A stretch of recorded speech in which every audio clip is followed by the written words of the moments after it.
Vilniuje įsikūrusio Erudito licėjaus valgykloje pietų metas.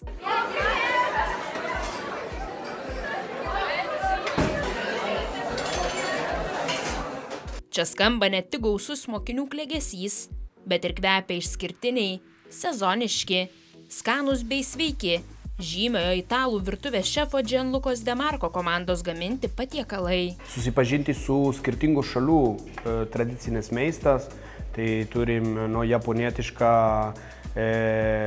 katsukori, o kitaip nuo indiškas šiandien buvo su daržovių kariu. Turim visokių pasirinkimų. Kitaip einam grinai, jeigu į vegetariškų, tai pavyzdžiui, rytoj bus žiedinė kopūstų kepsnys su barbecue padaža. Šiandien gavo iš itališko, tai ragų su jautienos ar daržovė. Būna įvairiai. Aišku, pasirinkimą duodam didesnę, kad jo ragautų skirtingų skonį. Gianlucas siekia pakeisti požiūrį į vaikų maitinimą. Pasak jo, sveikas įvairus maistas turi ne tik numalšinti alkį, bet ir padėti pagrindus pilnavertei mitybai, lavinti jaunų žmonių skonį, supažindinti juos su maisto ir valgymo kultūra. O svarbiausia čia – pusiausvyra. Man atrodo, kad sveikiausia yra pusiausvyra ir įvairovė. Kuo didesnė įvairovė, kuo didesnė daržovių įvairovė, tada ir vaikams bus įdomiau, dėl to, kad ne visi vaikai mėgsta taip pačio per taip pačio agurko, pomidoro, kopūsto. Bet jeigu tu įvairinėjai jo skonį, jo auga kartu su jo, nebijo jo, susipažįsta, tai kartais išmeta, tai yra normalu. Kartais nepatinka, kartais yra atmetimo reakcija, bet turi prieiti prie to, kad žmogus išaugtų. Gianluca atviras. Pradžia patekusi į Erudito licėjaus bendruomenę labai lengva nebuvo.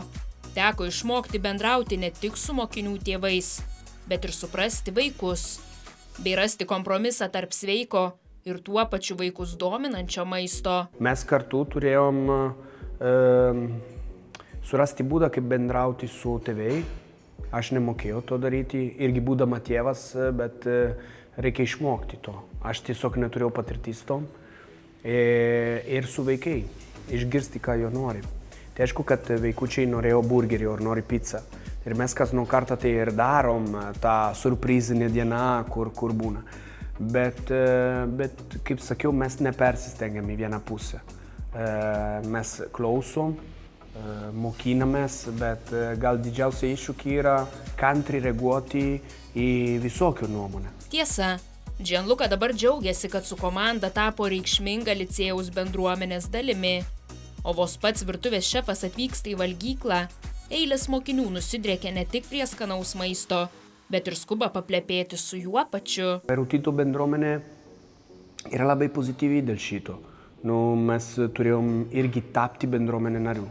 Tai nebuvo per vieną dieną, bendruomenė kūrėsi kasdienybė, o ta bendruomenė čia yra ne bairo, ne šiaip šūkis, o yra tiesiog atsisėsti kartu, pasikalbėti, kartais nemalonu, kartais maloniau, bet išaugti kartu. Iš Italijos kilęs virtuvės šefas tiki, būtent maisto kultūra ir jos žinojimas gali praversti visuose gyvenimo etapuose. Aš ateinu iš tokią kultūrą, kur ir versle, jeigu tu nemoki valgyti, nelabai pasieksi ką nors. Tai man atrodo, kad visą gyvenimą valgymo yra viena iš to svarbų dalis, kur tu kaip išaugęs žmogus pasiekęs daug. Jeigu ateini į restoranas ir ne pirmą kartą per gyvenimą matai kažkokią produktą, turi didesnį pranašumą, tu daugiau skonį turi galvoj, veikia visai kitaip tau smegenų. Labai paprastai. Paklaustas, ar žino receptą, kaip sudominti vaikus, kuriems atrodo tiesiog niekas neskanu, virtuvės šefas mano, kad tai ne tik maisto, bet ir auklėjimo reikalas. Žinios apie maisto kultūrą privalo pasiekti ir vakarienės stalą namuose. Tad tėvams šefas turi ir patarimą. Turėti kantrybę su savim, tai reiškia nebūti per griežti. Lietuviai kartais yra labai savo griežti, bet pamiršta, kad mes dirbam, šitas darbo yra pagrindinė mūsų darbo. Tai jo grįžta namo, neturi daug laiko ir taip tarp būrelė bėgioja ir bando jo maitinti. Stengtis daryti, ko gali savaitę metu, o savaitgalį gal kartu ką nors atrasti. Gianluca tiki, jei pavyks užauginti jaunąją kartą diegiant tinkamus mitybos įpročius, laimės visi – ir vaikai, ir jų tėvai, ir jis pats. Viena iš svajonių įgyvendinimą. Aš labai norėjau liesti tą vaikų maitinimą dėl to, kad man atrodo yra iššūkis. Man atrodo, kad kokybiškai jo maitinti, ne šiaip, kad verslo daryti yra didelį iššūkis. Tai aš taip ir norėjau. Dabar yra pagarba. Man didelį garbė, kad galiu čia dirbti.